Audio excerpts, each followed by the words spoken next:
तो शुरू करें। आज का पहला क्वेश्चन है, उपसौर और अपसौर को मिलाने वाली काल्पनिक सूर्य के केंद्र से गुजरती है वो क्या कहलाती है रेखा। यानी कि आपको भी पता है कि उपसौर और अपसौर क्या होता है। ये सूर्य हो गया, और अगर दूर पे अगर हमारा पृथ्वी होता है तो उसको कहते हैं अपसौर, और अगर पृथ्वी सूर्य के पास होती है तो उसको कहते हैं उपसौर। तो ये जो लाइन बनी, ठीक है, उपसौर और अपसौर जो कि सूर्य के मध्य से होकर गुजरती है, तो इस लाइन को क्या कहते हैं? इसको कहते हैं एप्साइड रेखा। ठीक है, एप्साइड लाइन आप कह सकते हैं। ठीक है, बात समझ में आ गई। अगला क्वेश्चन ज्योग्राफी से ही है, याकू जो जनजाति है वो कहाँ पे पाए जाते हैं? तो ये याकू जो जनजाति है वो टुंड्रा प्रदेश में पाए जाते हैं। टुंड्रा प्रदेश आपको पता है कि क्या होता है कि जहाँ पे बरस भर हिमाच्छाद रहता है, कभी कभी यहाँ पे जो कवक होते हैं वो मतलब कि यहाँ पे डेवलप हो जाते हैं, अलगी वगैरह यहाँ पे डेवलप हो जाते हैं, तो वो टुंड्रा प्रदेश होता है। तो वहाँ पे एक जनजाति पाई जाती है याकू। कू है, ऊ जैसा सेंस दे रहा ना, तो टुंड्रा में भी टू ऊ है। ठीक है, इस तरह से हम कोरिलेट कर सकते हैं। अगला क्वेश्चन है, रेनडियर झील कहाँ पे है? देखिएगा, अगर रेन होता है तो कहते हैं ना कि घर से बाहर मत जाओ, तो यहाँ पे ये कहता है कि नहीं, हमको डर नहीं लगता है, ना डर। ठीक है, ना डर लगता है, रेन से हमें डर नहीं लगता है। तो रेनडियर जो झील है वो कहाँ की है? कनाडा की है। विनिपेग झील कहाँ की है? तो विनिपेग यानी कि अगर हम बिना पेग के घर जाएंगे तो डर नहीं लगेगा, अगर पेग लेके जाएंगे यानी कि पेग पी के जाएंगे तो डर लगेगा, तो कनाडा में। ठीक है, बिना पेग के हम घर जाएंगे तो कोई डर नहीं है।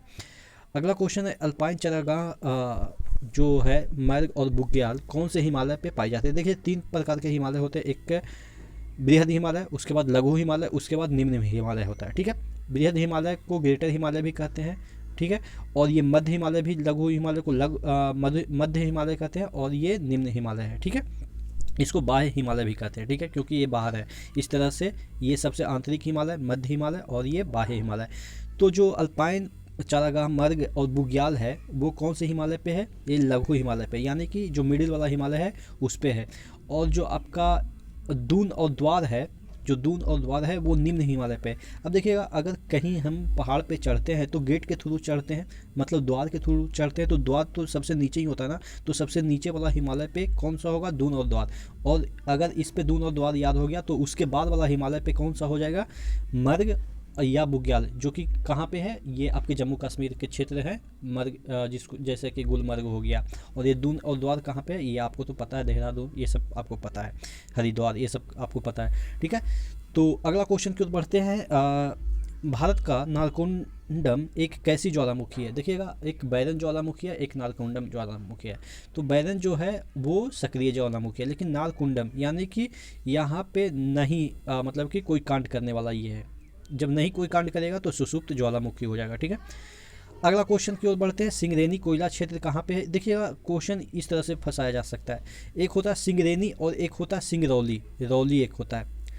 ठीक है, सिंगरैली या रौली पढ़ते हैं। तो सिंगरौली है वो मध्य प्रदेश में कोयला क्षेत्र है, और रेनी है वो कहाँ पे? तेलंगाना में। रेन मतलब कि क्या होता है? वर्षा। वर्षा में लिक्विड होती है और तेल में भी लिक्विड होती है, तो इस तरह से याद रखेंगे। जो सिंगरेनी कोयला क्षेत्र है वो तेलंगाना में है, लेकिन अगर सिंगरैली की बात करें तो वो मध्य प्रदेश में है। दोनों याद आपको डिफ्रेंशिएट करके याद करना है, क्योंकि आपको यहाँ पे फंसाया जा सकता है। नामचिक, नामरुक अलग अलग कोयला क्षेत्र है, ये कहाँ कहाँ पे है? ठीक है, नामचिक भी आपके अरुणाचल प्रदेश में, नामरुक भी जो कोयला क्षेत्र है वो अरुणाचल प्रदेश में। नॉर्थ ईस्ट में जो कोयला पाए जाते हैं वो जनरली आपके अरुणाचल प्रदेश में पाए जाते हैं। और नामचिक, नामरुक ऐसा कुछ सेंस दे रहा है कि ये आपका क्या है कि नॉर्थ ईस्ट का कोई नाम आ रहा है, तो नॉर्थ ईस्ट में अरुणाचल प्रदेश में ही कोयला पाए जाते हैं, तो अरुणाचल प्रदेश में ये कोयला क्षेत्र है।